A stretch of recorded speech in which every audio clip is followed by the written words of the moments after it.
નારાયણ ભગવાનની જય.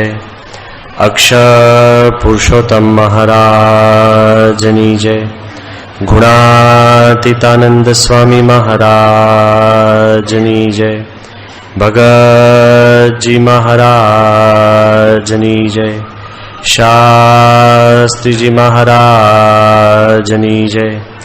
યોગીજી મહારાજની જય. ગુરુ હરિ પ્રમુખ સ્વામી મહારાજની જય.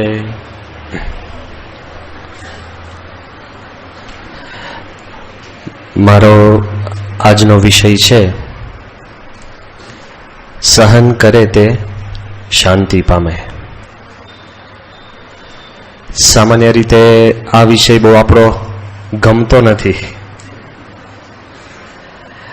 અને 100% હું માનું છું કે જ્યારે આ વાત તમે સાંભળતા હશો ત્યારે તમારા તમામ ડિફેન્સીસ જાગૃત થઈ ગયા હશે. કારણ કે કોઈને કહેવું ને સહન કરો એ સહેલી વાત નથી.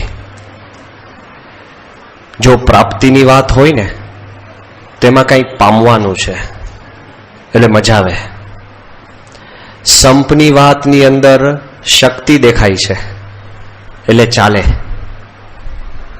સુરત ભાવની અંદર ભાઈ તું ગમે તેવો હોય તોય તું અમારો છે એટલે હૂંફ રે. શ્રદ્ધાની વાતની અંદર કંઈક આશા દેખાય. અમે કહીશું, સંતો કહેશે, ગુરુ કે ભગવાન કે ગમે તેવી પરિસ્થિતિની અંદર તમે શ્રદ્ધા રાખશો then there will be a ray of hope.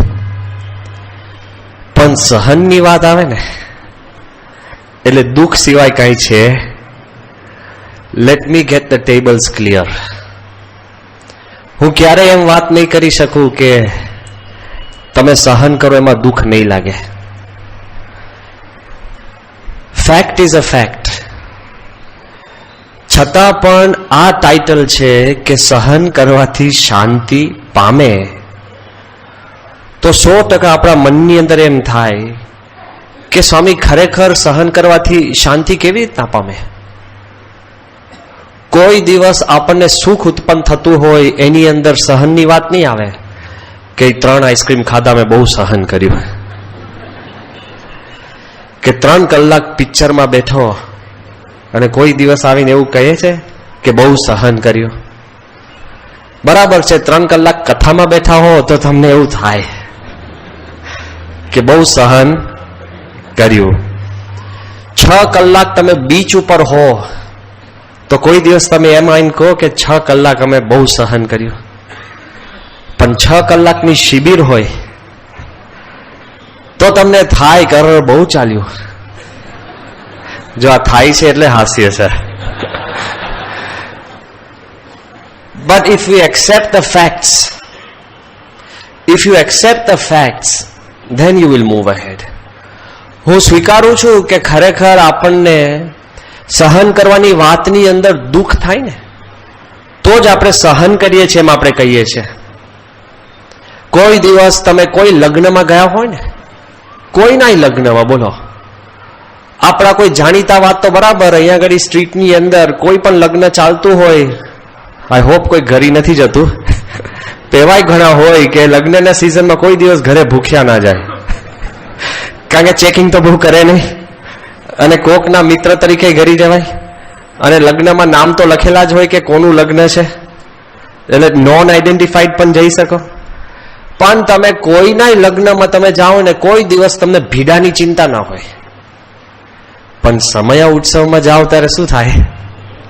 જો તરત બોલી ગયા, ક્યાં રહેશું, ક્યાં જમશું, ક્યાં શું કરશું. તો આપણા મનની અંદર એમ સતત ભય રહ્યા કરે છે કે જે વસ્તુ આપણને ગમતી નથી ને એ જ સહન કરવાનો વારો આવે છે. Anything that we love will become a hobby. ઘણા માણસો જંગલની અંદર જઈને ખાધા પીધા વગર ઝાડ ઉપર ચડીને પક્ષી જોવાનો એ લોકોને શોખ હોય છે.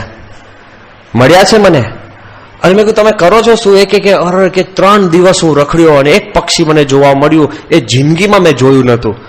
મેં કહું હવે નહીં જોવા મળે. 3 દિવસ ખાધા પીધા, પણ વાય જે વસ્તુ તમને ગમે છે ઇટ્સ અ હોબી, અને જે વસ્તુ તમને નથી ગમતી તો ઘર બેઠા પણ તમને આપે ને તો સહન કરવી પડે. હકીકત એવું છે. ભગવાન સ્વામિનારાયણના વખતની અંદર પર્વતભાઈને વિચાર આવ્યો કે આ બિચારા દાડિયા મજૂરો ભર બપોરની અંદર, ગરમીની અંદર, ઉનાળામાં આમ મહેનત કરે ને પરસેવે રેબઝેબ થઈ જાય અને એ ખાલી 5 રૂપિયા કમાય, એના કરતા હું 5 દિવસ રજા રાખું ને 5 દિવસ એને કહું 50-50 માળા ફેરવો, ગરમીમાં નહીં, શાંતિથી બેસવાનું, નીચે એકદમ ભગવાનનું સુખ આવે. એક જ દિવસમાં પેલા દાડિયા કે ભાઈ અમને ગરમીમાં જવા દો, આ માળા ફેરવવી વધારે સહન કરવું પડે છે. સમજાય છે? અલ્ટિમેટલી આ સહન કરવું ને એ વાત છે, જેવો તમારા મનનો કોન્સેપ્ટ બદલાશે ને તો automatically night becomes day and day becomes night. એ વાત આપણે સમજવાની વાત છે કે તમને ગમે તેટલા દ્રષ્ટાંત આપું ને પણ મનની અંદર આ જે ટાઇટલ છે ને, સહન કરે તે શાંતિ પામે, એ આપણને બેસતું નથી ભેજામાં. સહન કરેલે અશાંતિ છે, સહન કરેલે દુઃખ છે, સહન કરેલે સુખ મળે, એ ખબર જ નથી પડતી. પણ સત્સંગનું ગણિત જરા જુદું છે. હું તમને કહું કે ભૂખ્યા રહેવાથી તંદુરસ્ત થવાય? કેમ તરત ડચ કર્યો? ભૂખ્યા રહેવાથી તંદુરસ્ત થવાય. તમે અન્ન જમો ને તો પુષ્ટ થાવ, પણ જાડો માણસ હોય એ ભૂખ્યો રહે ને તો તંદુરસ્ત. સમજી ગયા? શાંતિથી ઘરે જઈને વિચારજો. અત્યારે નહીં ખબર પડે, અમુક વસ્તુ છે ને કલાક પછી ખબર પડશે. સમટાઈમ્સ ભૂખ્યા રહેવાથી માણસ તંદુરસ્ત થાય છે. હું તમને કહું કે તમારે ઉપર ચઢવું હોય તો તમારે ચઢાણ કરવું પડે ને. ઊભા રહેવાથી ઉપર ચડાય? પણ લિફ્ટમાં હો ને તો ચડાય, એમાં ઊભું જ રહેવું પડે, એમાં પછી ચઢો તો લિફ્ટ હેઠું આવે. પણ જો ધ મોમેન્ટ પરિસ્થિતિ બદલાય છે ને એમ સંજોગો બદલાઈ જાય છે. ભૂખ્યા રહેવાથી પણ તંદુરસ્ત થવાય છે, ઊભા રહેવાથી પણ ઉપર. હવે તમારી બુદ્ધિ તો લડાઈ જ શકશો. બેસી રહેવાથી અંતર કપાય?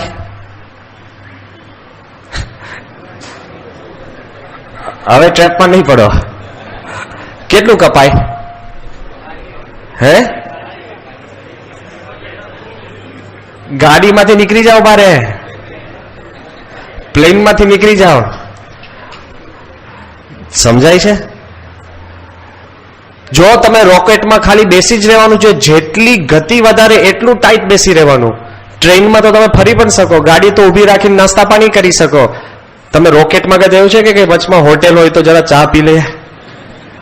તમે જે અન્ન જળ જમો છો ને એવું એસ્ટ્રોનોટ ખાઈ પણ નથી શકતા, કારણ કે ખાવા કરતા પણ એને એક્સક્રીટ એટલે બહારે કાઢવાની ચિંતા વધારે છે.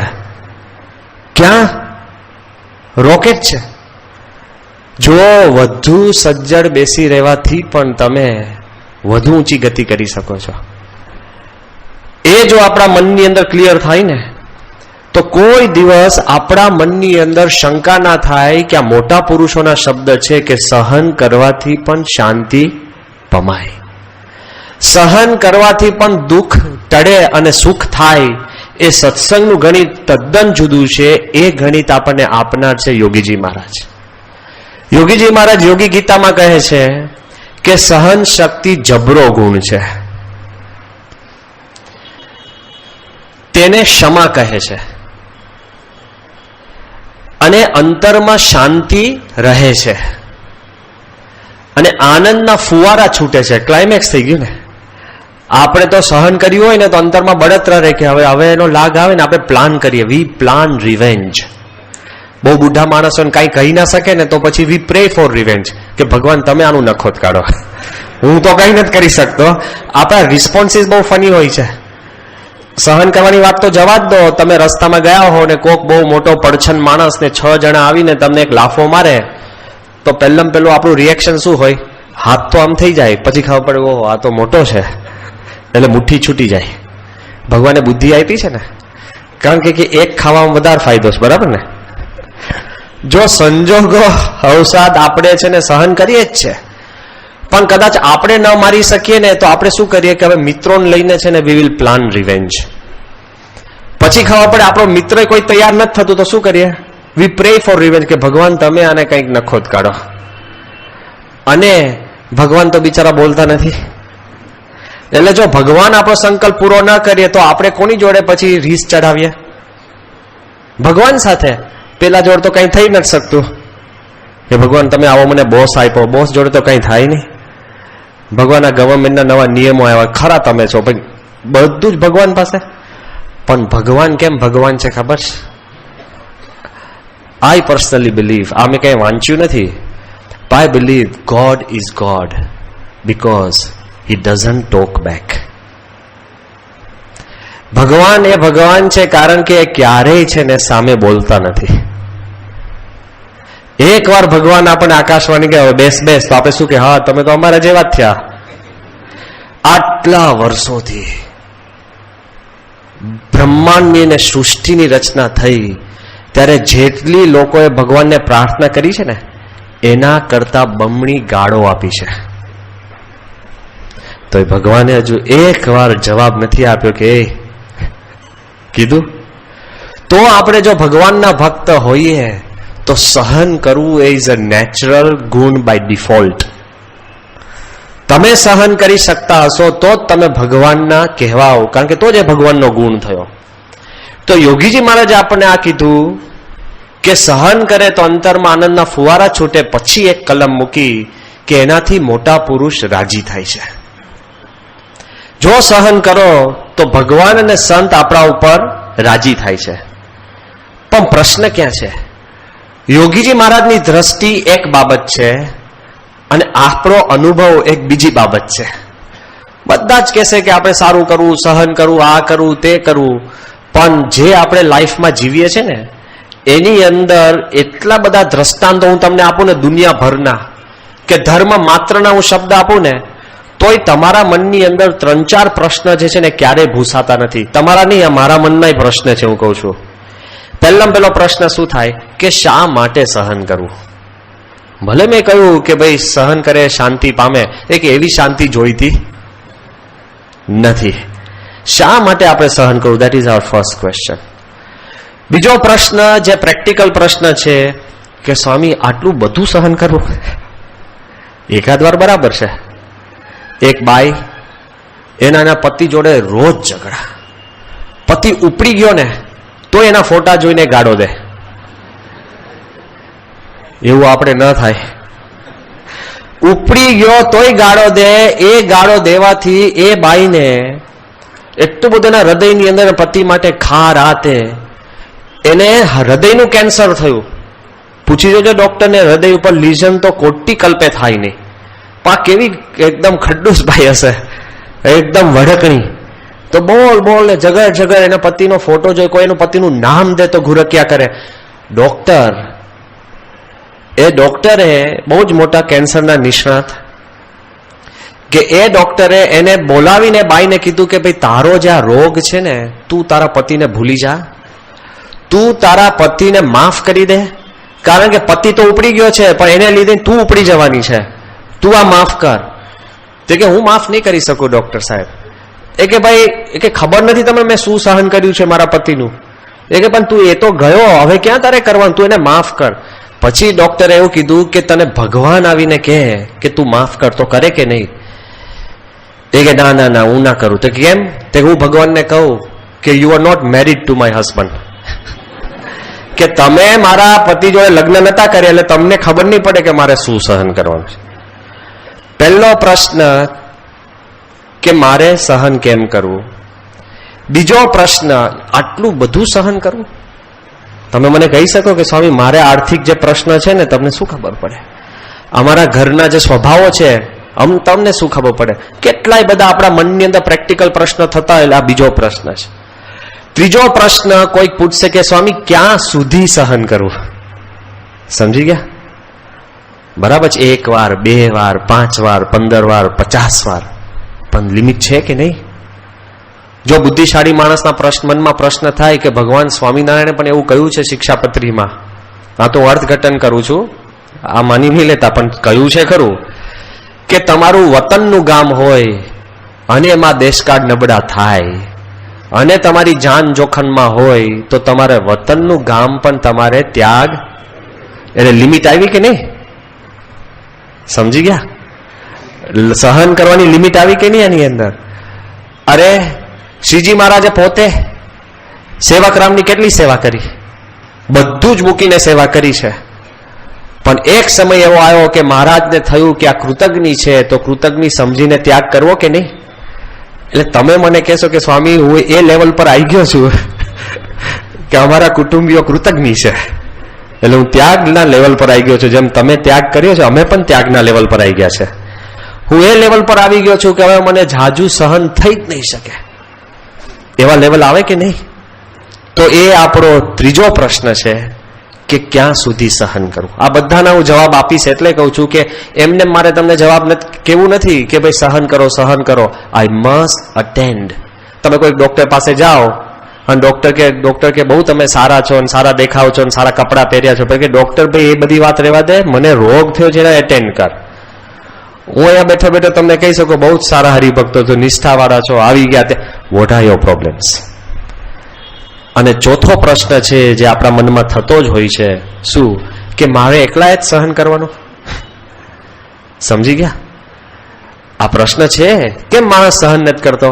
જેવા બે ઝઘડા થાય ને એટલે તમે અમને આઈને કહો જ, જેવો બાયોને પ્રશ્ન છે શું કે અમારા પ્રશ્ન અમે સંતો સુધી કહી જ નથી શકતા, કારણ કે જે કાંઈ રજૂઆત શું થાય, એક તરફી રજૂઆત થાય ને, બધા જ કે સ્વામી અમારે ઘરે છે, અમારો પાત્ર છે ને એકદમ ડિફિકલ્ટ છે, એટલે બહેનોને શું થાય કે એક તરફેની સંતો પાસે રજૂઆત થઈ. એમ હરિભક્તોનો પ્રશ્ન શું છે ખબર છે કે એક તરફે ટોકણી. કોઈ પણ ઘરમાં પ્રશ્ન થાય તો સંતો વઢે કોને? એમ બાયો ભાગ્યશાળી કહેવાય ને. પેલા લોકો એવું કે છે કે સ્વામી ખરેખર બેવ બાજુ અઘરું છે, પૂરતો પ્રશ્નના રજૂઆત થાય એ પણ અઘરું છે, અને ટોકણી ખમવાનો કોઈ દિવસ વારો જ ના આવે એ પણ સહેલું છે. આ બાજુ આપણને જે કોઈ પ્રશ્ન હોય તો શા માટે સહન કરવું, આટલું બધું સહન કરવું, ક્યાં સુધી સહન કરવું, અને મારે એકલા જ સહન કરવું? આ પ્રશ્નનો જો સમાધાન થાય ને તો નેચરલી આપણા મનમાં ક્લેરિટી આવશે કે આપણે સહન કરવું જોઈએ. પહેલાનો જવાબ શ્રીજી મહારાજ બહુ જ શાંતિથી આપે છે, સાહજિક રીતે. એકવાર મહારાજ ગઢડામાં બિરાજમાન હતા, ચારે કોરથી હરિભક્તો આવે ને એક જ ફરિયાદ કે સમાજની અંદર છે ને લોકો સ્વામિનારાયણના ભક્તોને નાતબાર કરે છે, હેરાન કરે છે, કોઈ દીકરા દીકરી લેતા નથી અને કોઈ ધંધા પાણી કરતા નથી ને ખૂબ પરેશાન કરે છે. હરિભક્તોના આપણે કે ને કાગળ પર કાગળ અને ફરિયાદ પર ફરિયાદ. બીજી બાજુ સંતો વિચરણ કરવા ગયા હોય તો લો લંગર બાવા જેવા કેટલાય વિચિત્ર બાવાઓ સંતોને મારે, હેરાન કરે, દુખી કરે, મહારાજની મૂર્તિઓ તોડી નાખે અને અપમાન અપમાન અપમાન અપમાન છે. અને જ્યારે આની હદ વટાવી દીધી ને, હદ વટાવી દીધી, ત્યારે શ્રીજી મહારાજ કહે છે કે મને એક કાગળ આપો ને અમારે એક પત્ર લખવો છે. અને આપણને શું લાગે, મહારાજ એવો પત્ર લખે કે સામેવાળાનું નખો જ જાય. એ જ થાય ને, આપણે પત્ર છે ને આપણે ડ્રાફ્ટ કરીને આપી દે કે હવે સહી કરી દો મહારાજ, આમાં પતી ગયું. આપણે જયારે ભગવાન અને સંત પાસે જઈએ છીએ ને ત્યારે આપણે છે ને સોલ્યુશન લઈને જતા હોય છે. એટલે પ્રશ્ન થાય કે સ્વામી અમે બે આ ઝઘડીએ છે તો બાપા એવા આશીર્વાદ આપો કે પેલો ભરાઈ જાય અને હું બચી જાઉં, એવું મનમાં આપણે આશીર્વાદ હોય. અને સત્પુરુષ જયારે જુદા આશીર્વાદ આપે ને ત્યારે આપણને તકલીફ થાય છે. We go with a question and a proposed answer. સમજી ગયા કે બાપા અમારે ધંધા પાણી કરીએ છીએ ને, ખાસ બાપા આશીર્વાદ આપો કે કરોડો રૂપિયા કમાય. શું થયું? કોઈ પણ આવી પરીક્ષા હોય કે તમે પ્રશ્ન પણ લઈને જાઓ અને જવાબ પણ તમે લઈને જાઓ.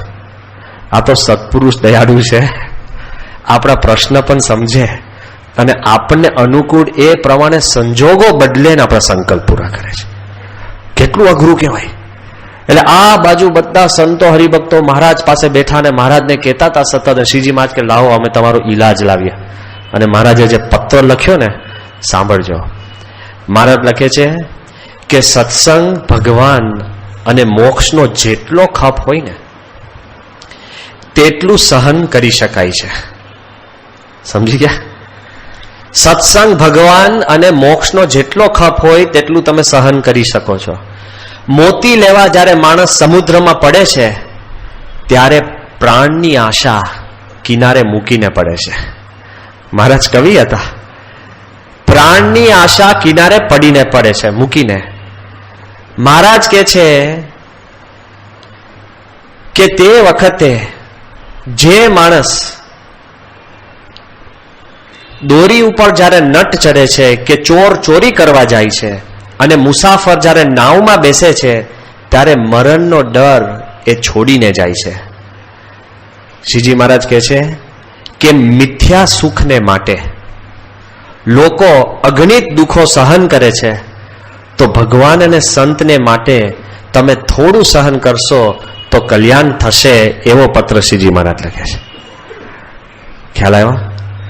જે કાંઈ તમને દુઃખ આવે છે ને એ નજીકના દુઃખ છે. બહારનો કોઈ ચાઇનાથી આવીને કંઈ દુઃખ નથી આપી જતો.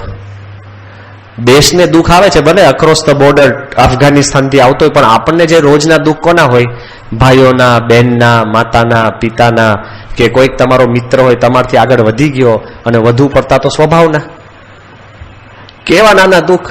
પેલો છોકરો એના બાપ જોડે અખંડ ઝઘડે. કેમ? એ કે જયારે જમવા બેસે ને ત્યારે દાળનો સબડકો મારે છે ને એનાથી મને એલર્જી થાય. એટલે કરો ને હવે, પેલો સબડકો મારે એમાં પેલાને ભૂકા નીકળી જાય. આ નાના નાના વાત છે.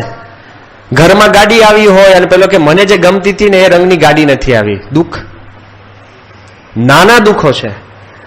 એક યુવક અક્ષરપીઠમાં કામ કરતો હતો અને જ્ઞાનયજ્ઞ સ્વામીનો અખંડ સમાગમ કરતો હતો, એટલે સારો છોકરો. એક વખત એના માતુશ્રીએ દિવાળી વખતે એને શર્ટ આપ્યું અને એ શર્ટ એ છોકરાને નહોતું ગમતું, કારણ કે એના મનપસંદ રંગનું નહોતું. તો દિવાળીના દિવસે શર્ટ પહેરીને એને આગ ચાંપી, આખી ચામડી એની બળી ગઈ, માંડ માંડ બચ્યો. હવે મારે તમને કેવું છે કે શર્ટનો રંગ તો એક દિવસમાં બદલાત. હવે જેની તમે ચામડી જુઓ ને એ પરમેનન્ટ થઈ ગયું કે નહીં? ખાલી રંગ સહન કર્યો હોત ને તો ચામડી ઠીક રહે. કેટલી નાની વાત છે, ક્યાંથી ક્યાં પહોંચી જાય છે. તો મહારાજ વારંવાર વાત કરતા કે આપણે આ દુનિયાના નાનામાં નાની પોતાની ઈચ્છા પૂરી કરવા માટે માણસ કેટલું સહન કરતો હોય છે, કેટલું બધું. શ્રીજી મહારાજ કહે છે કે આ દુનિયાના મિથ્યા સુખ માટે, મિથ્યા આસક્તિ માટે માણસ સહન કરે જ છે. તમે, હું, આપણે બધા જ પોતાનું મન ધર્યું કરવા માટે કેટલું સહન કરીએ છીએ. કોઈની જોડે ઝઘડી લઈએ, સુખ દુઃખ ભોગવે, બધું જ થઈ શકતું હોય છે. એટલે કોઈ અમને એમ કે અમે સહન કરી શકીએ એમ છે નહીં, તો એ વાત ભગવાન માનવા તૈયાર નથી. જો પોતાને જેમાં આસક્તિ હોય ને કેટલું સહન કરે. તુલસીદાસનું દ્રષ્ટાંત આપે છે પોતાની પત્નીમાં આસક્તિ. અત્યારે અમે તમને કહીએ કે તમારે ભરપૂરની અંદર નદીમાં ફેંકવામાં આવશે, કે મારે શું વાંક? એ સહન ના થાય. ભર વરસાદમાં તમારે સાપ ઉપર લટકવાનું છે, તો કે સાપ શેના પર લટકશે પાછો? એ વિચારીએ ને આપણે, હું સાપ ઉપર લટકું તો સાપ શેના પર લટકે? આપણને લાગે સ્વામી મારે આવા દુઃખ. પણ તુલસીદાસને પોતાની પત્નીમાં આસક્તિ હતી તો સમુદ્રમાં, નદીમાં પડ્યા અને મળદા ઉપર તર્યા અને લબડતા સાપ ઉપર જઈને એની પત્ની પાસે પહોંચે છે. જો આસક્તિ હોય ને તો સહન થાય જ છે. there is no question about it. ક્યાં સુધી લોકો તૈયાર હોય છે? અલ્હાબાદમાં બાપા બેઠા હતા અને તે વખતે 1987ની સાલનો આ પ્રસંગ છે. અને સ્વામીશ્રી ત્યાં બેઠા હતા અને ત્યારે સ્વામીશ્રી ઉપર એક પરદેશના યુવાનનો પત્ર આવ્યો, અંગ્રેજીમાં લખ્યો હતો, એનો તો ભાષાંતર કરતો હતો. અને તે વખત તમે સાંભળો, એના મનની અંદર એ છોકરો બાપાને પત્ર લખે છે. હું ભાવાર્થ જ કહું છું, ખાલી ટૂંકો. એ કે સ્વામી, કે મને ખબર છે તમે તમામ પ્રશ્નોનો જવાબ આપો છો, એટલે આ હદ વટાવી ગઈ છે ને, એટલે હું તમને પત્ર લખું છું. કેમ? કે મારા સ્કૂલમાં, કોલેજમાં મને એક છોકરી ગમે છે. હવે કેવા પ્રશ્નો બાપાને આવે છે. અને કે છે કે પ્રશ્ન ક્યાં છે કે એને હું જરાય ગમતો નથી. હવે આ તો ભયંકર પ્રશ્ન થઈ ગયો. આમાં ક્યાં એક પ્રશ્ન ક્યાં છે કે એને હું જરાય ગમતો નથી, પણ મને બહુ ગમે છે, તેથી હું સ્કૂલમાં બુકની બદલે કેમેરો લઈને જાઉં છું કોલેજમાં. જેટલી વાર દેખાય એટલે મારે હું ભૂલી ના જાઉં એટલે એના ફોટા પાડું છું. ઘરે મેં આલ્બમો ભર્યા છે. એ મારું એટલું અપમાન કરે છે કે જાહેરમાં મશ્કરી કરે, ઉડાડે, 10 જણની વચમાં મારી નિંદા કરે અને એકદમ ભયંકરમાં ભયંકર પત્રો મને લખે છે અને મને બહુ જ ધમકીઓ આપે છે. તો પણ મને એ ગમે છે.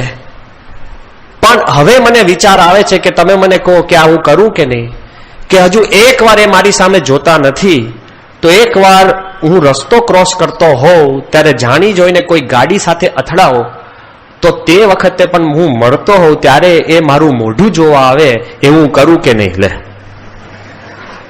ચક્રમ કહેવાય ને, હાઈટ ઓફ લુનસી. સ્વામી બિચારા મૂંઝાઈ ગયા. સત્પુરુષ પણ મૂંઝાઈ જાય એવા પ્રશ્નો આવતા હોય છે. આટલા બધા પગલા, એમાં બાપાને કાંઈ પૂછતો નથી, પણ આવું વિચિત્ર પગલા માટે પૂછે જ પાછો. આપણું એવું હોય છે, બધું કર્યું ત્યારે પૂછીએ નહીં અને છેલ્લે પૂછાય કે બાપા હવે તમે કહો એમ કરું. લે, લોન લીધી હોય, બીજાને ત્યાં માથે દીધી હોય ને ત્યાં કીધું હોય ને આટલા બધા શેરમાં નાખ્યા હોય ને આટલી ધમાલ કરી હોય ને કેટલાય અંદર ઝઘડા કરી નાખ્યા, પછી બાપાને કે હવે બાપા તમે કહો એમ કરું. એટલે 50 પેટા પ્રશ્નમાં કીધું નહીં, પૂછ્યું નહીં, અને જયારે એકદમ ક્લાઇમેક્સ આવે ત્યારે પૂછો છો. પણ આ બાજુ કહેવાનો ભાવાર્થ શું છે? જે તમને ગમે છે ને એની માટે હદ બાર તમે સહન કરવા તૈયાર થાવ છો. ક્લેરિટી છે? બધાના મનમાં આ વાત ચાલે છે. એકવાર અમે ત્યાં દિલ્હી અક્ષરધામમાં હતા, બન્યું એ પહેલાની વાત છે, નાનું મંદિર આપણું. ત્યાં એક છોકરો બપોરે 2:30 વાગે પ્રદક્ષિણા કરવાની શરૂઆત કરીને આમ રમ રમ રમ રમ, એટલે હું કરતો હતો પ્રદક્ષિણા. મને કે સ્વામી એક બાજુમાં જાઓ, મારે પૂરું કરવાનું છે. મેં કીધું તારે પૂરું તો કરવાનું જ છે, પણ તારે પૂરું શું કરવાનું છે? કે સ્વામી મારે કલાક જ છે, 2 કલાકમાં એરપોર્ટ જવાનું છે, એટલે હું મારી પૂરતી પ્રદક્ષિણા માની છે કરી લઉં, અક્ષરદેવીની થઈ નથી શકેલા, અહીંયા કરી લઉં. મેં કીધું છે શું આ વાયા તારે? એ કે સ્વામી આજે છે ને હું અમેરિકા જવા રવાના થઉં છું. મેં કહ્યું કોંગ્રેચ્યુલેશન. કે કોંગ્રેચ્યુલેશન છે ના? કે પ્રાર્થના કરો સ્વામી કે હું પાર પડી જાઉં, પહોંચી જાઉં. મેં કહ્યું કેમ? એ કે હું તો કે વ્યવસ્થિત નથી જતો, ઇલીગલી જાઉં છું. મેં કીધું ઇલીગલી જાય છે પણ તો પ્રદક્ષિણા શેની છે? ઇલીગલી જવા માટેની પ્રદક્ષિણા હતી. સમજો આજે હું તમને શું કહું, સહન તો ભગવાન કરે છે, આપણે તો કરતા જ નથી. એ કે એની માટે આ પ્રદક્ષિણા ચાલે છે. મેં કહ્યું પ્રદક્ષિણા તું કરે છે પણ કઈ? એ કે જઈશ, પછી ત્યાંથી વેનેઝુએલા જઈશું, વેનેઝુએલાથી ક્યુબાથી અમને એક નાના પેલા બોટમાં બેસાડશે અને બોટની અંદર રાતના જઈશું, અને જો કદાચ પેલા સૈનિકો બધા આવે અને બંદૂકની ગોળીઓ ફોડે. મેં કહ્યું બંદૂકની ગોળીઓ? મેં કહ્યું પણ બંદૂકની ગોળી? એ કે ના ના સ્વામી તો અમે દરિયામાં પડી જઈશું ને તરતાય શીખી ગયો છું. દોડતા તો શીખી ગયો છે, પ્રદક્ષિણા કરતા તો શીખી ગયો છે, તરતાય શીખી ગયો તો. મેં કીધું એના કરતા તું આ બધા ધંધા કરે છે ને કે બધા, મેં કહ્યું કે ઘણા માણસો તને છે ને સારી રીતના કઈ ગાઈડ કરે, મદદ કરે. એ કે સ્વામી 35 લાખ રૂપિયા આપીને હું જઉં છું આવી રીતે.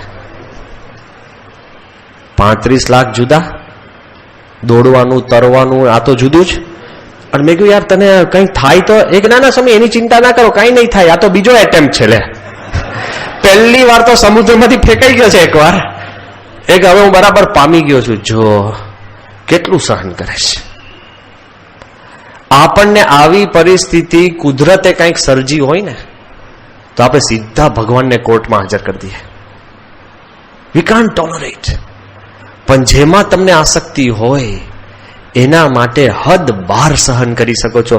એ શ્રીજી મહારાજે કહ્યું છે અને એ વાત આપણે પુરવાર કરીએ છીએ. ઈચ્છા પૂરી કરવા તો સહન કરીએ છીએ, પણ ઈચ્છા ન પૂરી થાય ને તોય આપણે સહન કરીએ છીએ. જોજો, ઘરને કીધું હોય કે ભાઈ તમે આ ખાવા બનાવજો, ન બનાવે તો ખાધા વગર જતા રહે. લે, વગર એકાદશી ઉપવાસ. સમજાય છે? છોકરાઓ ભાગી જાય કેમ?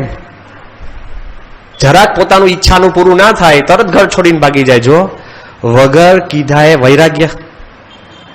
એક દિવસ તો ચાલે, પછી આવી જાય પાછો કે હવે તો કઈ બીજે કોઈ ખાવા આપવાનું છે નહીં, તો સીધા થઈને આવી જાઓ, કારણ કે કરતા હોય. પણ જો જેમ ઈચ્છા પૂરી કરવા સહન કરો છો ને, એમ ઈચ્છા ન સચવાય ને તોય માણસ રીસમાં પણ જબરજસ્ત સહન કરતો હોય છે. એટલે કોઈ આપણને કહે કે સ્વામી અમે સહન નથી કરી શકતા, પણ 100% તમે સહન કરી શકો છો. એટલે ફર્સ્ટ ક્વેશ્ચન કે અમે સહન શા માટે કરીએ? તો પહેલી વાત શું છે ખબર છે? જો તમારા મનની અંદર ક્લેરિટી રાખશો ને કે જે કંઈ આપણા ભાગ્યની અંદર સહન કરવાનું આવે ને, અને જો તમે શાંતિથી સહન કરશો ને, તો તમે બહુ જ મોટી અશાંતિથી રક્ષા થાય છે. પેલા છોકરાએ ખાલી એક જ દિવસ જુદા રંગની શર્ટને સહન કરી હોય તો એને જિંદગીભર ડાઘાવાળી ચામડીથી જીવવું ના પડે. સમજી ગયા? Your losses are your gains. જે તમે સહન નહીં કરવાથી જે ઝઘડો કરે અને મનમાં વેરઝેર આપણે રોપીએ છીએ, એ તમને આગળ જતા 10, 12, 15 વર્ષમાં જે નુકસાન કરે છે ને, એ નુકસાન આપણી નજર સમક્ષ નથી. પણ જો તમે અત્યારે થોડું સહન કરીને શાંતિથી નીકળી જાઓ ને, તો ઘણું બધું સચવાય છે. હકીકતની અંદર આપણા મનમાં એમ ક્લેરિટી થાય કે સહન કરવાથી આપણી રક્ષા થાય છે લાંબા ગાળે, તો કોઈ દિવસ તમને સહન કરવામાં મન પાછું નહીં વળે. કેવી રીતે ખબર છે? કે આપણે આ રોજિંદા જીવનની અંદર તમે રોજ ઝઘડો કરશો ને, એ રોજના નાના નાના ઝઘડા તમે ઓછા કરો, બંધ કરો કે સહન કરો, 3 વસ્તુ છે. જો તમે સહન કરો ને રોજનું, તો અંતે ડિવોર્સ અટકે છે. આખા કુટુંબે સહન કરવાનું થાય. એમ તમે બોલા બોલી જો સહન કરી શકતા હોય ને, તો મારામારી થી બચો છો. બોલવામાં તો શું કઈ જીભને ફ્રેક્ચર થાય છે, અને પેલો એક મુક્કો મારે તો પાટાપિંડી કરીને આવવું પડે ને. એમ ક્લેરિટી રાખજો. જો થોડુંક પણ સહન કરતા શીખશો ને, તો બહુ જ મોટી તમને જીવનની અંદર પ્રાપ્તિ થતી હોય છે. નાનામાં નાની વાત, એ તમારા જ જીવનના પ્રસંગો તમે વિચારી શકશો. એક છોકરો મારી પાસે ખૂબ આવીને આમ રડ્યો, પોકે પોકે. તમને ખ્યાલ હોય કે આપણને છે ને ભવિષ્યની ખ્યાલ નથી હોતી. જો ખબર પડે ને તો આપણને મન સુધરે છે. અમદાવાદની અંદર 1983 કે 84ની અંદર એક વિમાન પડી ગયું હતું, અને એમાં બધા જ માણસ મરી ગયા, એકાદ માણસ કોઈક બચી ગયા હતા. એમાં આપણા સત્સંગીઓ પણ હતા. હવે એક છોકરો એ પહેલી વાર છે ને વિમાનમાં બેસવાનો હશે, પહેલી વાર. એ જ્યારે અમદાવાદ પછી જ્યારે મળવા આવ્યો ત્યારે પોકે ને પોકે રોડે, પણ એના આંસુ હર્ષના હતા કે દુઃખના, એ તમે રેકગ્નાઇઝ જ ન કરી શકો. કેમ? એને કીધું કે સ્વામી મારી બહુ મોટી રક્ષા થઈ. મેં કીધું શું થયું? એ કે જિંદગીમાં પહેલી વાર મેં ઘણા બધા પૈસા બચાવીને પ્લેનમાં બેસવા માટે બોમ્બેથી મેં આ ટિકિટ લીધી હતી, અને મને આખા એરપોર્ટની બહુ ખાસ ખ્યાલ નહીં, એટલે મેં આજુબાજુના પેસેન્જરોને કીધું હતું કે ભાઈ તમે મને કહેજો હવે શું કરવાનું, અને એરપોર્ટના માણસોને કીધું કે ક્યાં જવાનું કેમનું. સામાન્ય કુરિયર સર્વિસ એ કરતો હતો, આપણે આમાં જતો હતો, આપણે ટ્રેનમાં. પહેલી વાર એને આ કર્યું, અને એ કે તે દિવસે સવારના મને બહુ ઊંઘ આવી ગઈ ને હું સૂઈ ગયો. તો કોઈ પેસેન્જરો એટલા બધા સ્વાર્થી, કોઈ મને ઉઠાડ્યો નહીં, અને એરપોર્ટના માણસોએ મને ઉઠાડ્યો નહીં. મારી પાસે ટિકિટ, તો એ પ્લેન ઉપડી ગયું, અને હું ત્યાં એરપોર્ટ વાળા જોડે ઝઘડ્યો, આની જોડે ઝઘડ્યો, અને કેટલી મેં ગાળો દીધી, બધું ખબર પડી. અને છેવટે હું જેવો ઘરે પહોંચ્યો ત્યારે મને ખબર પડી કે જે પ્લેનમાં હું બેસવાનો હતો એ ક્રેશ થયું ને બધા મરી ગયા હતા. તેથી એને એમ થયું કે પહેલા એના મનમાં શું હતું કે એને બહુ સહન કરવું પડ્યું કે થોડા પૈસા, અને પ્લેનમાં મારે જવાનું ન થયું. લોકો સ્વાર્થી છે, એના કર્મચારી બિનજવાબદારી છે, એ બધું મારા મનમાં ઘૂંટાતું હતું. અને જેવું મને ખબર પડી કે હું બચી ગયો, તો મને લાગ્યું કે બહુ સારું થયું કોઈએ મને ન ઉઠાડ્યા. બહુ સારું થયું કે આવા જ માણસો કર્મચારી હોવા જોઈએ. અને બહુ સારું થયું કે ભગવાને મને ઊંઘ બક્ષી. ત્યાં સુધી મારા મનમાં એમ ચાલતું હતું કે મારે સહન કરવું પડ્યું, મને ખોટું થયું. મારે તમને એટલું જ કહેવું છે કે ઘણી વાર તમારે ન ગમતું એને સહન કરવું પડે ને, તો એમ માનજો કે બહુ સારું થયું તમારે સહન કરવું પડ્યું, કારણ કે ભગવાન તમારું ભવિષ્ય જુએ છે. Keep that in your mind. બધું લાગશે કે કેમ આ મંદિરની અંદર તકલીફ થઈ, આ છે તે છે. કદાચ બહુ પૈસા થઈ ગયા હોત અને આપણે સત્સંગ છોડીને નીકળી ગયા હોત, કોક દારૂની લતે ચડી જાય તો શું થાય? આખું ઘર ખરાબ થઈ જાય. જે કાંઈ થાય છે એ ભગવાનની દયાથી આપણને સારું થાય છે, એ મનાય ને તો તમારા અંતરની અંદર બળ પ્રાપ્ત થશે. અને તમને કહું, આપણા જ સત્સંગીની હું વાત કરું છું, કદાચ તમને પ્રસંગ કીધોય હશે, પણ આનો હું સાક્ષી છું એટલે કહું છું કે જ્યારે આપણે શતાબ્દીના ઉત્સવની જગા જોવા ગયા, એ જગા બતાવનાર મેમનગરના આપણા વાલ્મીકભાઈ પટેલ, એમના જ મિત્રો અને સંબંધીઓની આ જગા. અને જે પહેલે દિવસ અમે સંતો જગા જોવા જતા હતા અને એનો એક્સિડન્ટ થયો, અને એવો એક્સિડન્ટ થયો કે એના ઘૂંટણની નીચેનું હાડકું એ રસ્તા ઉપર રહી ગયું, નાનું ટુકડો. એ હાડકું શોધવા ગાડીમાં હું પોતે ગયો પાછો રસ્તા ઉપર, કે જો હાડકું મળે તો આપણે પાછું લઈ જઈએ. અને કોઈ ડોક્ટરો બધા બરાબર કરતા હોય, એ પેલોમાં મૂક્યા, ત્યાંથી આપણે જીતેન્દ્રભાઈ ત્યાં, પછી બીજા ડોક્ટરને ત્યાં, આન તે ને. શુભ કાર્યમાં જતા હતા વાલ્મીકભાઈ, ચુસ્ત નિષ્ઠાવાળા આપણા કાર્યકર, અને બધા માટે એને હેતપ્રીત. સ્વામી જયારે ઉત્સવમાં પહેલી વાર આવ્યા ત્યારે નગરના દરવાજા આગળ પહેલો હાર જો કોઈને પહેરાવે ને તો વાલ્મીકભાઈને પહેરાયો હતો. આ તો બરાબર સ્વામી એમને સતત આશીર્વાદ આપ્યા છે. સતત આશીર્વાદ આપ્યા પછી પણ 7 ઓપરેશન કરવા પડ્યા. દુઃખ દુઃખ ને દુઃખ. વારે વારે બાપાને ફોન કરે, અમે ફોન કરીએ, સંતો મળે, કરીએ, બધું જ. મને એ પણ ખબર છે કે એક વાર એટલા બધા પોતે, એમને કોઈ દિવસ ભગવાનનો વાંક નથી કાઢ્યો, એટલા બધા એ પોતે મૂંઝાઈને એમને એ પણ વાત કરી કે હકીકતની અંદર કે આ પગ કાપી નાખે તો સારો. ડોક્ટરોનો અભિપ્રાય લઈ આવ્યા, બધું જ કર્યું હતું, આ છે તે છે. તમને જો યાદ હોય કે અમદાવાદની અંદર જયારે આપણે અન્નકૂટનો ઉત્સવ કર્યો, અને અન્નકૂટના ઉત્સવે આપણે વાલ્મીકભાઈને એક મારુતિ વેનમાં લઈ આવ્યા હતા, અને બાપા જેવા આવ્યા ને ત્યારે વાલ્મીકભાઈએ આ 1.5 વર્ષથી પોતે પીડાતા હતા, એના માટે બાપાને એક સાંકળનો પડો અને એક નાળિયેર આપ્યું અને કીધું કે બાપા હું તમારો આભાર માનું છું.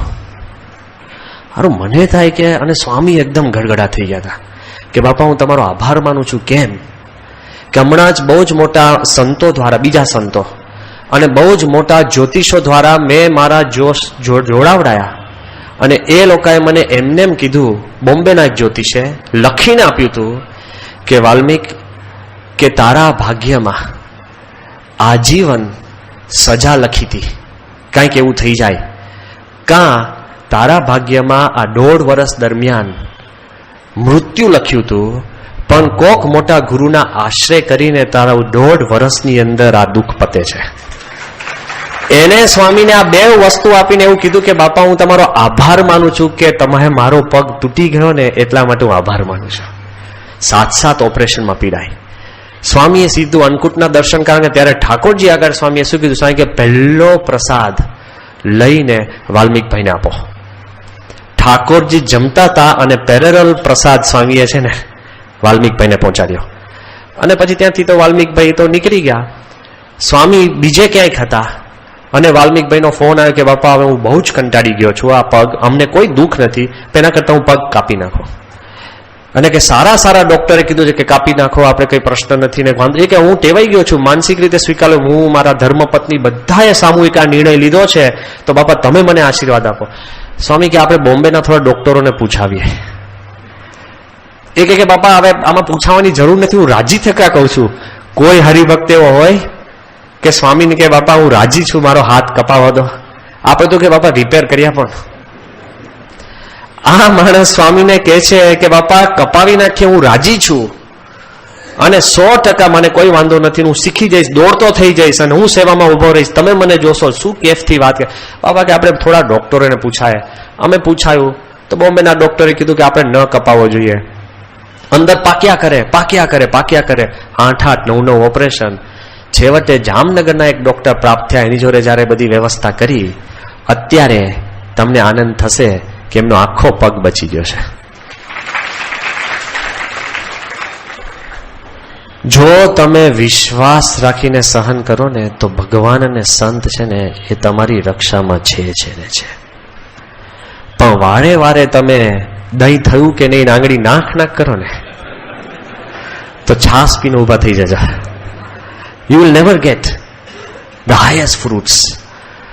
જો આપણે એમ માનતા હોય કે આપણું ભવિષ્ય કે આપણું જીવન ભગવાન અને સંતના હાથમાં છે, તો આપણે તો દુનિયાધારી છે જ નહીં. એના વિશ્વાસ તમે બેઠા હો તો કોઈ દિવસ તો સહન કરીએ ને તેમાં રક્ષા થાય છે એમ માનશો તો કોઈ દિવસ વાંધો નહીં આવે. સહન કરીએ ને એ આપણી સાધના છે. જો એ ક્લેરિટી થશે ને તો કોઈ દિવસ મન પાછું નહીં મળે. રસ્તામાં તમે જતા હો ભર ઉનાળામાં બપોરને 2 વાગે, 2 છોકરાઓ ચાલતા હોય, એક બેવની પાસે પગમાં કોઈ ચંપલ નથી કે બૂટ નથી ને ધગધગતો તાપ. આપણા મનમાં શું થાય કે બેવ સહન કરે છે, બેવ દુઃખી છે. જો તમે ઊંડા ઉતરો ને તો એક છોકરો એના બાપ પાસે ગયો હોય ને બાપને કીધું કે પપ્પા મને બૂટ લાયા આપે, કે જાજા આવે, મેં મારી જિંદગીમાં બૂટ ન જાય, તું ચાલતો થા. એ દુઃખી સહન કરીને નીકળ્યો છે. બીજા છોકરાની ઘરે એના બાપ સારામાં સારા નાઇકીના સારામાં સારા બૂટ લાયા કે બેટા તું આ લે અને તું આ બૂટ પહેરીને જા બારે. એ કે ના પપ્પા મારે છે ને 10 દિવસ પછી ઉઘાડા પગે દોડવાની રેસ છે એટલે હું પ્રેક્ટિસ કરવા જઉં છું. સમજાઈશ? બેવ છોકરા દેખાય દુઃખી, બેવને તડકો સરખો રાખે છે, બેવના પગ દજાય છે, પણ એક દુઃખી છે કારણ કે માંગ્યું ને ન મળ્યું, અને બીજો સુખી છે હતું તે જતું કર્યું. એમ જો તમે માનશો કે જે કાંઈ તમને સહન કરવાનું આવે છે ને, 2 દિવસ ગયા અને કદાચ એકટાણું કરવું પડે તો સુખ થઈ જશે. સાધના. જ્યારે સુરતની અંદર બહુ જ પૂર હતું અને તે વખતે આપણા એક હરિભક્તનો મને ફોન આવ્યો શરૂઆતમાં જ, અને તે વખતે પૂરમાં પાણી ભરાઈ ગયા હતા અને એને ઘર ઉપર બધા ધાબામાં બેઠા હતા અને એમને વાત કરી કે સ્વામી અમારી પાસે તો હવે ખાવાનું નથી ને અમે બહુ અઘરું છે ને આ છે તે છે અને લગભગ 4 દિવસ ચાલે એટલું જ ખાવાનું છે. એટલે તો પૂર શું કરવું, બિચારા ભૂખ્યા, બીજું તો ખવાય નહીં, બીજા ઘરનું આવે એ પાછું કોઈ ઠીક હોય કે ના હોય, બહુ જ પ્રશ્ન. અને નિષ્ઠાવાળા હરિભક્ત. અમે એટલું જ કીધું કે જો એક કામ કરો, સીધું એવી રીતના તો ઉપરથી કંઈ સીધું ફૂડ મળી નથી શકતું. મેં કહ્યું તમારા પાસે જે ખાવાનું છે તો તમે બધા જો ઘરના 6 જણા એમ નક્કી કરો કે શ્રાવણ માસ છે, એક ટાણું તમે કરી નાખો. એ માણસ પછી મને મળવા આવ્યા કે સ્વામી સુખીથી અમે છે ને 6 દિવસ કાઢ્યા. ઇફ ઇન યોર માઇન્ડ તમે સિચ્યુએશન એક્સેપ્ટ કરશો અને પછી એને તમે નિગોશિએટ કરશો ને તો કોઈ દિવસ તમને સહન કરવું અઘરું નહીં પડે. સમજી ગયા? અત્યારે ઘરે જાઓ, ઘરમાં ખાવાનું ના હોય ને તમે લે કોઈ દિવસ ખાવાનું છે જ નહીં, નામ છે ભૂખા મારવા છે, નામ છે ભૂખ મારો, ઇથોપિયા થઈ ગયું કર લે. ત્યાંથી ક્યાં ઇથોપિયા બનાવી દીધું તમે? એવું ધંધા શરૂ કરશો એના કરતા એમ માનજો કે આજે પેટમાં દુખતું તું નથી જમ્યું, મનમાં દુખાડવું એના કરતા પેટમાં દુખાડવું સારું, લાંબુ ના થાય. જો આટલું આપણા મનમાં ક્લેરિટી હોય ને તો તમે એને સાધના સમજશો ને કોઈ દિવસ આપણને પ્રશ્ન થશે નહીં. એક્સરસાઇઝ એટલે શું? સાધના. નથી એક્સરસાઇઝ કરો એટલે પગ થોડા દુખે, હાથ દુખે, દુખે ત્યાં સુધી તમને દોડાવે ને એ જ તમારી એક્સરસાઇઝ સાચી. હું એક્સરસાઇઝ કરું કઈ દુખાવો નથી થતો તો ઘરે જ બેસો, એવી એક્સરસાઇઝ ના કામની. એક્સરસાઇઝ કરો અને થોડું દુખે, દુખે એટલે સહન. સહન કરતા તમે જો શક્તિમાન થાવ ને તો જ તમારી એ સાધના થાય છે. અને હકીકતની અંદર ત્રીજી વાત છે, જેમ પહેલા કીધું કે સહન કરે એમાં રક્ષા થાય છે. બહુ મોટા દુઃખથી ભગવાન ઉગારે છે. બીજું સહન કરવું એ આપણી સાધના છે. અને ત્રીજી વાત છે જે આપણે જો ખબર પડે કે સહન કરીએ ને આપણે એમાં રંકમાંથી રાજા થવાય છે. પેલો કે સ્વામી હોય રાજામાંથી રંક કરવું એ જ સહન કહેવાય. પણ રંકમાંથી રાજા એટલે મુક્તાનંદ સ્વામીને રોગ થયો ટીબી. અખંડ દુઃખ થાય કે નહીં? કોકને કેન્સર થાય. મુક્તાનંદ સ્વામીએ એવું સમજ્યા કે મને બહુ જ મોટા સત્પુરુષનો સમાગમ મળ્યો, કારણ કે ટીબી થાય એટલે ગળ્યું ચીકણું ખવાય નહીં, દૂધ દહીં ખવાય નહીં, તમારે ઓછું ખવાય, માપમાં રહેવાય, બહુ દોડધામ થાય નહીં, ભજન ભક્તિ સિવાય બીજું થાય નહીં. ટીબી. મુક્તાનંદ સ્વામી કહે કે કોક મને સત્પુરુષને ગુરુ મળ્યા હોત તો મને શું કહે કે જે તું ખાવામાં કંટ્રોલ કર. તો રોગ દ્વારા થયો. સમજાય છે? એવું જેવી મુક્તાનંદ સ્વામીની સમજણ એવા ભગવાનજી માંડવિયા, કેન્સર, લોહીનું કેન્સર, તો એના મોઢા ઉપર જરા પણ કેફ નબળો પડે નહીં. અને જ્યારે કોક મોટા આચાર્ય, મોટા ધર્મગુરુએ ભગવાનજી માંડવિયાને કાગળ લખ્યો, કારણ કે બહુ મોટા હરિભક્ત, આખા ટોરોન્ટોની અને કેનેડાની અંદર જો સૌથી વધુ વગદાર ભારતીય હોય ને તો ભગવાનજી માંડવિયા. પાવરફુલ માણસ, દરેક સંપ્રદાય જોડે જોડાયેલા, બધી એનજીઓનું કામ કરનારા, પોલિટિકલી પણ વેરી સ્ટ્રોંગ, બાપાના અટમોસ્ટ ભક્ત. એમને જ્યારે કેન્સર થયું ને ત્યારે સ્વામી જયારે એને મળવા ગયા હોસ્પિટલમાં તો રાજી થયા, સ્વામી આશીર્વાદ આપ્યા. એક વાર એમને બાપા પાસે એવું નથી માંગ્યું કે મને આમાંથી ઉગારો, પણ જયારે કોઈક મોટા ગુરુએ એમને કાગળ લખ્યું કે ભગવાનજી કે મને રોજ દુઃખ થાય છે કે તમારા જેવા ભક્તને કેન્સર થયું, તો અમે કંઈક કરી શકીએ તો તમે કહો. બીજા સંપ્રદાયના મોટા ગુરુએ કાગળ લખ્યો. ત્યારે ભગવાનજી માંડવીએ શું જવાબ લખ્યો ખબર છે? કે આમાં તમે દુઃખ જરાય લગાડતા નહીં, કે કેન્સર તો રામકૃષ્ણ પરમહંસને પણ થયું હતું. જે આપણા ભાગ્યમાં એ થાય, પણ હું અતિ આનંદમાં જીવું છું કારણ કે મને દુઃખ નથી. આનંદ શેનો છે કે આ દેહ કરીને મને પ્રમુખ સ્વામીની પ્રાપ્તિ થઈ છે, એટલે મને જરા પણ દુઃખ નથી. જુઓ, જ્યારે તમે સમજણની અંદર હો તો દુઃખની અંદર પણ માણસ છે ને રાજાની જેમ જીવી શકે છે, જો એમના મનમાં આવી ક્લેરિટી હોય તો. એટલે પહેલું સહન કરીએ ને તો આગળ જતા કુટુંબની, સમાજની, આપણી પ્રતિષ્ઠાની, સત્સંગની, મંદિરની, સંસ્થાની ખૂબ રક્ષા થાય છે અને ખૂબ એમાં સારું થાય છે. એવી મનમાં ક્લેરિટી રાખજો. શ્રીજી મહારાજનું આણંદમાં અપમાન થયું, મહારાજે બધાને તૈયારી કર્યા હતા. મહારાજ કે જરાક કંઈક થાય તો કોઈ તલવાર કાઢતા નહીં, જ્ઞાન રાખજો. અને મહારાજે બધાને બળની વાત કરી હતી ને મહારાજ ત્યાં જાય છે ત્યારે શ્રીજી મહારાજ ઉપર ઈટાળા, ધૂળ, ઝાણા, અપમાન કેટલું બધું એ મહારાજ ઉપર અપમાન થયું ને ત્યારે શ્રીજી મહારાજે બધા સામે કીધું ને રખે ભગુજીની તલવાર પર હાથ ગઈ. એમાં પાછું દ્રષ્ટાંત તો છે, ભગુજી એક જણને એવો હાથ ખેંચ્યો ને કે આખો હાથ ઉતરી ગયો સોકેટમાંથી. તલવારની ના પાડી હતી, હાથ ખેંચવાની તો વાત મનાઈ નથી ને, એટલે તલવારની ભલે હાથ ખેંચ્યો પેલાનો, અને કેટલું બધી ધમાલ થઈ, પણ મહારાજે એક વાક્ય બોલવા ન દીધું. અને પાછા વળતા લાઈન શ્રીજી મહારાજ શું કે બ્રહ્માનંદ આપણે ઈડરિયો ગઢ જીત્યા લે. દરબારો કે મહારાજ કોઈ અમને છે ને પગારદાર નોકર તરીકે નહીં રાખે કે આવા ધીંગાણા થયા ને તમે બોલ્યા નહીં. સુરવીરતા અમારી શોભા હતી. મહારાજ કે સત્સંગીઓની શોભા શું છે? સહનશીલતા. અને એ જે વખતે આણંદમાં સહન કર્યું ને તો યોગી બાપા શું કહેતા?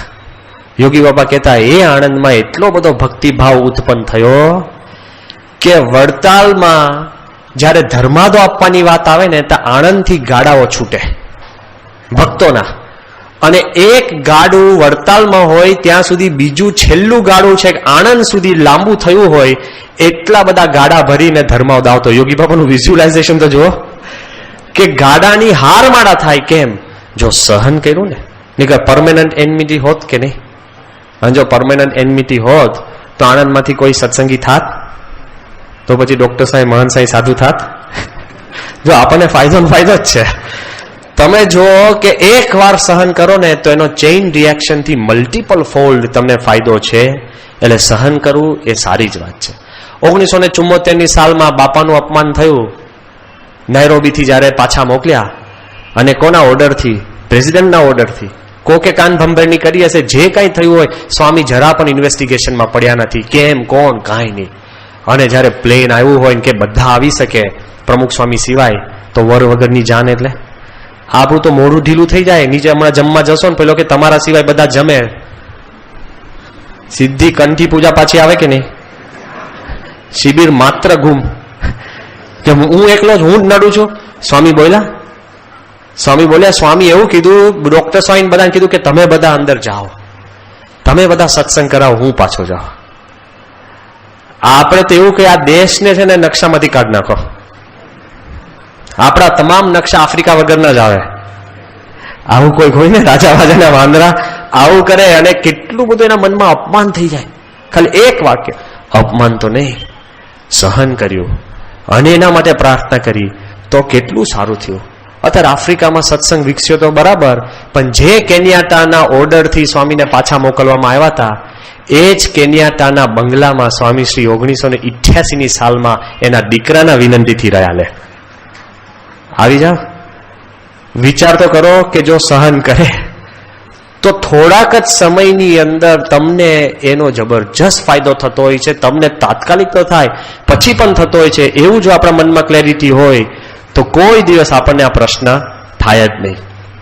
મોટામાં મોટો પ્રશ્ન શું છે કે આગળ જતા તો આપણને એ સુખ થાય જ છે, પણ વાત એટલી છે કે જે જન્મ મરણનો મોટામાં મોટો પ્રશ્ન છે ને, આપણો બીજો પ્રશ્ન આવે છે કે સ્વામી મારે ક્યાં સુધી સહન કરવું. એ જે પ્રશ્ન કેવો છે કે ક્યાં સુધી સહન કરવું અને આટલું બધું સહન કરવું, તો એની અંદર ક્યાં સુધીમાં એક જ જવાબ છે કે બરાબર, શ્રીજી મહારાજે પણ સેવકરામનો ત્યાગ કર્યો કે પોતાના વતનમાં દુઃખ આવે તો વતન પણ છોડવું, પણ પ્રમુખ સ્વામી મહારાજ આપણને જવાબ આપે છે કે ક્યાં સુધી સહન કરવું. તો કરજત શિબિરમાં સંત શિબિર ચાલતી હતી અને સંતોએ સ્વામીને પ્રશ્ન પૂછ્યો કે કોક બારે અપમાન કરે, આ કરે, તે કરે, કોક આવું કરે, તેમ ફલાણું ઢીકણું, ઘણા નાના મોટા પ્રશ્ન થતા હોય ને. એ કે સ્વામી અમારે સહન કરવું તો ક્યાં સુધી સહન કરવું. એટલે ડોક્ટર સ્વામીએ જવાબ આપતા હતા, એમાં સીધા બાપા આવી ગયા અને બાપાએ કીધું જો પ્રશ્ન છે કે ક્યાં સુધી સહન કરવું, સ્વામી કે એક જ જવાબ છે, શું કે જીવનના છેલ્લા શ્વાસ સુધી. સમજાય છે? હવે આંચકો લાગી ગયો ને? આપણે લાગે કંઈક જવાબ હશે કે what is the limit of my tolerance? Your life is your limit. જ્યાં સુધી આપણી પાસે શ્વાસ હોય, કારણ કે સત્સંગીની આ નિશાની છે.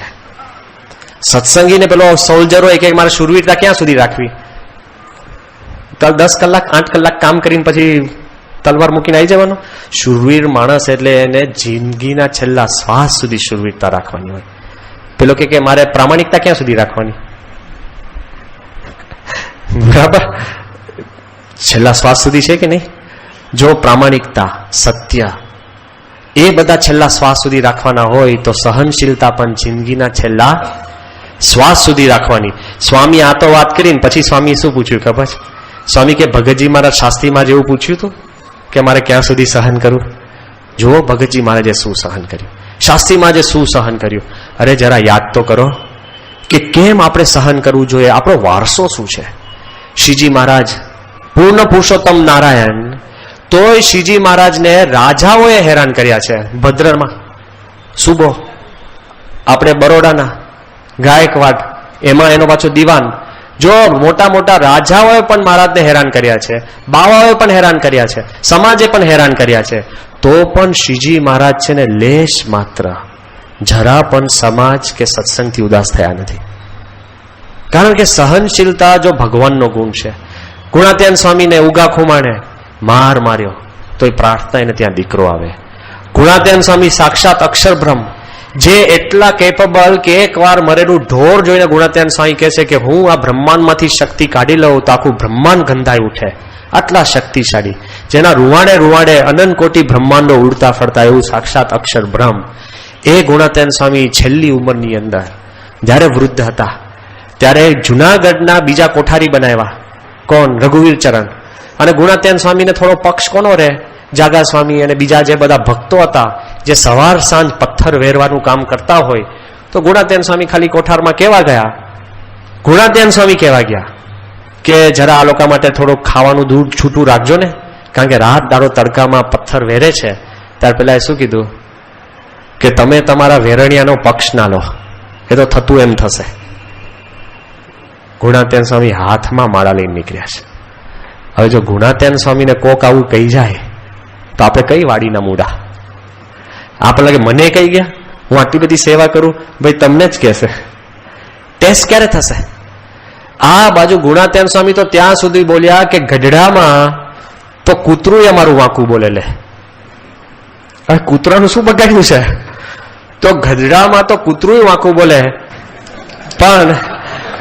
પણ જોવા જઈએ કે ગુણાત્યાન સ્વામી આટલા મોટા અક્ષરભ્રમ પોતે, તો પણ એ જિંદગીના છેલ્લા શ્વાસ સુધી સહન કરતા. ભગતજી મહારાજ તો વાંક શું હતો? વિમુખ. અંતર્યામી એટલે વિમુખ, અખંડ કથા કરે એટલે વિમુખ. અને વિમુખ થયા ક્યાં? જુનાગઢમાં. એના મહંત કોણ હતા? ગુણાત્યાન સ્વામી. ગુણાત્યાન સ્વામી જે મંદિરના મહંત, એમાં ભગતજી મહારાજને વિમુખ રહેવાનું તેવું ના થાય? કેમ ગુણાત્યાન સ્વામી કહેતા નથી? પાછા ગુણાત્યાન નીકળે તો તરત ભગતજી મહારાજ કે આ અક્ષર છે, જાય છે, બોલે છે, જમે છે, અક્ષર છે. તો લેશ માત્ર છે ને ભગતજી મહારાજના મનમાં નથી થયું. અને ભગતજી મહારાજનું ઇન્ટ્રોડક્શન શું અપાતું ખબર છે? કોઈ કે તમે ભગતજી મહારાજને ત્યાં આગળ જુનાગઢ તમે જાઓ, દર્શન કરવા, સમાગમ કરવા જાઓ કે મહુવામાં જાઓ, તો ભગતજી કોણ હશે? આપણું તો ડિસ્ક્રિપ્શન આપે કે આવી આંખો છે, આવું નાક છે, આવી હાઈટ છે, આવા કપડાં પહેરે છે, આવું બોલે છે, જરા આમ કરે છે, તેમ ડિસ્ક્રિપ્શન આપીએ, છેલ્લે એનું નામ લખીને આપે કે ફોન નંબર લખીને આપી દે. ભગતજી મહારાજનું ઇન્ટ્રોડક્શન શું આપ્યું કે તમે જતા હો ને અને જ્યાં તમે મંદિરમાં જાઓ, જેનું વધુમાં વધુ અપમાન થતું હોય ને તો સમજો એ ભગતજી મહારાજ છે.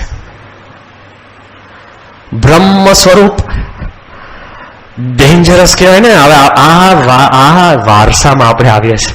આપણે બોલાય એમ છે જ નહીં કે સ્વામી મેં બહુ સહન કર્યું. ભગતજી મહારાજ જિંદગી પર સહન કરતા, અને શાસ્ત્રીજી મહારાજ સાધુમાંથી કોઈકને ધોળા કપડા પહેરાવે ને એટલે વર્સ્ટ અપમાન. તમારું તો કદાચ શિબિરમાંથી લિસ્ટ નામમાંથી કાઢી નાખે, કંઈક નાના મોટા ત્યાં આગળ સારંગપુર ઉત્સવમાં જમવા ગયા, દાળ ખૂટી ગઈ તો મોઢું આપણું ઢીલું થઈ જાય. ભાઈ ભાત હતા, શાક હતા, કેટલું હતું. સ્વામી તો હતા, દર્શન તો કર્યા, બધું બાજુ પર જરાક લાઈનમાં ઉભા રાખીને દુઃખ થઈ જાય. હમણાં જ ખાલી ઉભા કરીને પાછળ બેસાડે ડોક્ટર સાહેબ મૃદુલભાઈ, મનમાં થાય ને, થાય બરાબર, ઇઝ ઓનેસ્ટ, પણ ન થવું જોઈએ. વાત એટલે કરવી છે કે અલ્ટિમેટલી શાસ્ત્રી મહારાજને તો આખા સંપ્રદાયમાંથી કાઢ્યા, ધોળા પહેરાવ્યા, માર્યો, મારી નાખવાના આયોજન થયા. તોય શાસ્ત્રીજી મહારાજ અત્યાર સુધી જીવ્યા ત્યાં સુધી વડતાલ સંસ્થાનું એક શબ્દ વાંકું બોલ્યા નથી. અને આપણે તો કાંઈ નથી કર્યું તોય આપણે વાંકું બોલવાનું લિસ્ટ જાજુ હોય કે આવા જ છે, બધા બોગસ છે, નામ છે, તેમ છે. કાંઈ કોઈએ ન બગાડ્યું હોય તો પણ આપણું એ ફેકલ્ટી ચાલતી જ હોય, એકદમ ફ્રી લેસન્સ. આ બાજુ શાસ્ત્રીજી મહારાજ લેશ માત્ર અખંડ જિંદગીમાં સહન કર્યું. યોગીજી મહારાજ, મહંત સ્વામી એવું કહેતા કે યોગીજી મહારાજે એટલું સહન કર્યું છે ને, એટલું સહન કર્યું છે કે એમની સહન શક્તિ જોઈને આપણે ત્રાસી જઈએ, કે આપણને લાગે આટલું બધું સહન. યોગીજી મહારાજ તો એમના એક ભૂતપૂર્વ ગુરુ વિજ્ઞાનદાસનું જે સહન કર્યું છે, 17 વર્ષ એમની જોડે રહીને જે સહન કર્યું છે. એકવાર મહંત સ્વામી ગામમાં બેઠા હતા અને યોગી મહારાજને પિંડી દાબતા હતા, અને એ વખતે કંઈક નાની ચપટી પડે, માંસનો લોચો બહાર નીકળ્યો કે એવો ખાડો હતો. તારે મહંત સાહેબ પૂછ્યું કે બાપા શું છે? યોગી બાપા એકદમ હસતા હસતા કે ગુરુ, એ તો અમારા ગુરુની પ્રસાદી છે. શું? અત્યાર સુધી કીધું નતું? પછી કીધું કે એકવાર સાણસીથી લઈને મને ચીપટો ખર્યો ત્યારે આખો માંસનો લોચો બારી આવી ગયો. એ કે બાપા એમ? આવું ક્યારે કર્યું? યોગી બાપા હસતા હસતા કહે કે ગુરુ, એવું તો 100 થી વધારે વખત થયું છે. આવા ધુંબા, મારપીટ, ધક્કા, લાતો. કે બાપા આટલું બધું? બાપા એકદમ ખુશ થતા કે બાપા કે એક વાર મેડેથી નાખી દીધા ચોકની અંદર. આટલી બધી પીડા, અને એટલે એમાં સેવા કરવાની ને મહિમા ગાવાનો. અને એ મહંત સ્વામીએ બેઠા બેઠા તે વખતે આખો પત્ર 18 પાનાનો બધો યોગી બાપાએ વાત કરી લખ્યો. અને એમની ભૂલ એ થઈ, એ કે છે કે બોમ્બેની અંદર મહંત સાંઈ પાસે, યોગી બાપા પાસે, બાપામાં સહી કરતો. બાપા કે ગુરુ હું લખ્યું છે આટલું બધું, લાવો ને જરા વાંચી લઈએ. એ કે બાપામાં સહી કરવાની. અને યોગી બાપાએ વાંચ્યું ને ઉદાસ થઈ ગયા. બાપા કે હમણાં ફાડી નાખો, અને તમે લો નિયમ કે કોઈને પણ હરફ પણ હું આ વાત નહીં કરું. આખી જિંદગી સહન કરીને મોઢું સીલ રાખવું ને, આપણે તો સહન કરીએ ને એમ મોઢું ખુલ્લું થઈ જાય કે બહુ અમે ભોગવ્યું, બહુ અમે એમ કર્યું. તમે અમારા જે યોગી મહારાજ, હાઈટ ઓફ સહનશીલતા, અને લેશ માત્ર કોઈને કેવું નહીં ને બધાનો મહિમા ગાવો, એ વારસામાં આપણે આવીએ છીએ. અને પ્રમુખ સ્વામી મહારાજ, સ્વામી વચમાં હમણાં બોલી ગયા હતા. સ્વામી કે આવા તો કંઈક વાવાઝોડા અમારી સામે આવી ગયા છે, અને કોઈ વાવાઝોડું સ્વામીને અડ્યું નથી. કોઈક સંત કે, કોઈક બહારનો માણસ કે, કોઈ ખોટું છાપે, કોઈ હેરાન કરે, કોઈ કેસ કરે, કોઈ ગમે તે કરે. આ જ વખત ગઢડાની અંદર ખોટી રીતે કેટલું બધું દુઃખ દેવા લેશ માત્ર બાકી રાખ્યું નથી. અમે જયારે સ્વામીને કહે કે બાપા જે આપણા દુર્જનો છે એ બધા નામ, બાપા કે આપણે એક જ પ્રાર્થના કરીએ કે ભગવાન બધાને સદબુદ્ધિ આપે અને ભગવાન બધાને સુખી કરે. છે તમારે કેટલી બધી એના અંતરની અંદર લેશ માત્ર. એકવાર અમે ત્યાં અમેરિકા હતા અને CFI થયો, અને CFI અદભુત ઉજવાયો. ત્યારે જૂના મંદિરના એક ભાઈ એક બારે પત્રિકા પાડી હતી. બારે એ પત્રિકા મારા હાથમાં આવીને સખત અરેરાટીને દુઃખી થઈ જાવ. સ્વામી નાસ્તો કરતા હતા, યજ્ઞવલ્લભ સ્વામી બેઠા હતા, અને ત્યાં આગળ હું આવીને બેઠો એટલે સ્વામી અંતર્યામી છે. સ્વામી ધીરે રહીને મારી સામે જોઈને મને કહે કે શું છે હાથમાં? મેં કહ્યું કઈ માલ નથી. હાથમાં મારા હાથમાં હતી પણ મેં આમ સંતાડી દીધી ગાતરિયામાં. સ્વામી કે કંઈક છે ને? મેં કહ્યું ભાઈ કે માલ નથી આમાં કંઈ. સ્વામી કે છે શું? વાંચ ને. મેં કહ્યું બાપા આપની વિરુદ્ધમાં આખી પત્રિકા. સ્વામી કે તોય શું છે, મોટેથી વાંચ. હા, આપણે તો વિરુદ્ધમાં હોય ને મોટેથી વંચાય નહીં. અને પછી એમાં મેં ધીરે ધીરે શરૂ કર્યું અને આખા બધા ત્યાં બેઠા બધામાં સોપો પડી ગયો અને એટલા બધા દુઃખી થઈ ગયા ને એટલે બાપા એકદમ છે ને આમ હાથમાં પાપડનો ટુકડો, બાપા ખડખડાટ હસવા લાગ્યા. મેં કહ્યું બાપા આમાં હસવા જેવું કઈ છે નહીં. સાહેબ કે કેમ? મેં કહ્યું કે આ માણસ મેં કહ્યું કેટલો વિચિત્ર છે. સ્વામી તો એકદમ ખડખડાટ હસતા હતા. એટલે તે વખતે યજ્ઞવલ્લભ સ્વામી બોલ્યા કે બાપા અમને ખબર છે આને કોને લખ્યું છે. મેં કહ્યું એમ? મેં કહ્યું બાપા એને કહેવું જોઈએ. સ્વામી કે પહેલેથી શાસ્ત્રીજી મહારાજ એક સિદ્ધાંત આપ્યો કે કોઈનો આપણે વિરોધ કરવો નહીં. સ્વામી કે વિરોધીઓનો વિરોધ કરવો નહીં. તો કે પણ બાપા આ તો એકદમ ખોટું છે, અન્યાય છે. બાપા કે ના, તોય આપણે પ્રાર્થના કરવી કે ભગવાન બધાને સદબુદ્ધિ આપે. મેં કહ્યું બાપા આપણે વિરોધ ન કરીએ, પેલું બારણું ખખડાય ને એવું તો કેવું જોઈએ ને કે ભાઈ અમને ખબર છે. ખબર છે એટલે કઈ ગાળ ના આપી કહેવાય ને, એટલે શાંત થા. તો બાપા કે કેમ? મેં કહ્યું ગુણાત્યાન સ્વામીએ કહ્યું છે કે સાપ ડંખ ના મારે પણ ફૂફાડો તો રાખે એટલે બધા શાંત રહે. મેં કહ્યું આપણે થોડો ફૂફાડો, કારણ કે ફૂફાડો રાખે ને એમાંય મોઢું દુખે. મેં તે વખત કીધું, મેં કહ્યું બાપા હવે તે વખતે શાસ્ત્રી મહારાજ જયારે કહ્યું તે વખતે 5 સંતો, એક પૂજારી, એક ભંડારી, એક કોઠારી અને એક ત્યાં સેવા કરતો હોય, એ લોકોને ટાઈમ જ ક્યાં હતો કોક આવો વિરોધ કરે સામે જવાબ આપવાનો. મેં કહ્યું અત્યારે તો અમે ઘણા બધા સાધુ નવરા છે. સ્વામી કે નવરા હોય ને તો ભજન કરવું પણ વિરોધ ના કરો. આ પ્રમુખ સ્વામીનો સિદ્ધાંત છે. આપણે કયા વારસામાં જીવીએ છીએ કે સહન કરવું ઇઝ અ બર્થ રાઇટ, એ આપણા મનની અંદર ક્લિયર થાય. અને છેલ્લે તમે ખાલી કહેતા હોય ને ટૂંકમાં લો કે આપણા મનમાં થાય કે સ્વામી મારે જ સહન કરવું, સામેવાળા બોલે તોય મારે સહન કરવું, મારા દીકરા બોલે તોય, મારા પત્ની બોલે આ બોલે તે મારે જ સહન કરવું. તો એનો જવાબ શું જ ખબર છે? તમારે જ સહન કરવું. પ્રશ્ન ક્યાં થાય છે? આપણે છે ને પેલો નથી કરતો એનું દુઃખ જાજુ હોય છે. હું તો કરું પણ પેલાને કરાવો ને, નો વે. આપણે મનમાં ક્લેરિટી રાખજો કે આપણે જ સહન કરવું પડશે. કેમ કે જયારે તાજમાં NSG આવ્યા અને જયારે ટેરરિસ્ટ એટેક કરતા હતા તાજ હોટેલમાં, માણસો જેને બચાવવાના એ તો પાર્ટી માટે આવ્યા હતા. એ માણસોએ કોઈ દિવસ NSG ને એમાં આમંત્રણ આપ્યું હતું ખાવા પીવાને મોજ શોખમાં? એ માણસોએ કોઈ દિવસ NSG ને મદદ પણ કરી છે? એ જે તાજની અંદર ફરતા હોય, રહેતા હોય ને પોતે સુખ ભોગવતા હોય, એને બચાવવા કોણ આવ્યું? NSG ના માણસો, કમાન્ડોસ. હવે કોઈ દિવસ કમાન્ડો એવું કહ્યું કે પાર્ટી ખાતા હોય ત્યારે બિઝનેસમેન આવે અને મરવાનું આવે ત્યારે અમને જ? જો તમે NSG હો ને તો ડગલે ને પગલે મરવાની તૈયારી રાખવી પડે. જયારે યુદ્ધ થાય ત્યારે સરહદ ઉપર આપણા સૈનિકો લડતા હોય ને આપણે રોજ સવારે છાપું ખોલીને ચા પીતા કે હો બહુ યુદ્ધ ચાલ્યું. અરે કાશ્મીરમાં તો આપણે બોર્ડર આપવી જ ના જોઈએ. જાઓ બોર્ડર પર, હાલો. અમારે એક સાધુ તૈયાર થઈ ગયા કે કારગિલમાં મેં જાઉં. મેં કહ્યું પેલા ઠંડીની અંદર તમે ઠંડા પાણીએ સ્નાન તો કરો, પછી કારગિલમાં મેં જાઓ. કારગિલમાં જવાની વાત કરો ક્યાં? પણ કોઈ દિવસ સૈનિક એમ બોલે છે કે લહેર આખી ભારતની પ્રજા કરે છે અને મરવાનું મારે? કેમ? કારણ કે સૈનિક છે.